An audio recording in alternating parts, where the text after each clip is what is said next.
అవు రఘుబాయ్, కవిత గారు ఎప్పుడు రిజైన్ చేసిరండి? అయింటది ఆల్మోస్ట్ 1.5 month అయిపోయింది. అయింది కదా. స్పీకర్ ఫార్మాట్ ఇవ్వలేదా? స్పీకర్ ఫార్మాట్ లో ఇచ్చింది కదా, ఎందుకు యాక్సెప్ట్ చేస్తలేదు? స్పీకర్ చైర్మన్ పరిధిలోని అంశం కదా అది. ఎమ్మెల్సీ చైర్మన్ ఏ శాసన మండలి ఏ పార్టీ? పార్టీలు ఉన్నాయి కదా చైర్మన్. సరే ఉండే కానీ ఆయన అయింటాడు కదా ఏదో పార్టీకి వెళ్ళి. గియర్ని ఆ రోజులని వీకినే కేసీఆర్ నా బొంద పెట్టిండు. అంతటా కేసీఆర్ మొత్తం రాజకీయ వ్యవస్థని నాశనం చేసిండు కేసీఆర్. సరే ఎందుకు యాక్సెప్ట్ చేస్తలేరు? చేయాలి యాక్చువల్గా. మరి ఏంది ములాఖాతు?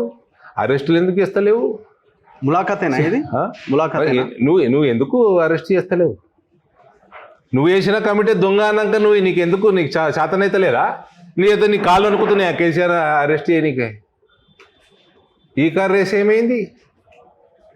సంతోషరావు జిఎస్టీ స్కామ్ ఏమైంది? టానిక్లా అంటే కదా నువ్వు అపోజిషన్ ఉన్నప్పుడు అల్లే హరీష్ ఏదో అన్నాడు పాల వ్యాపారం చేస్తున్నాను. ఏమైంది?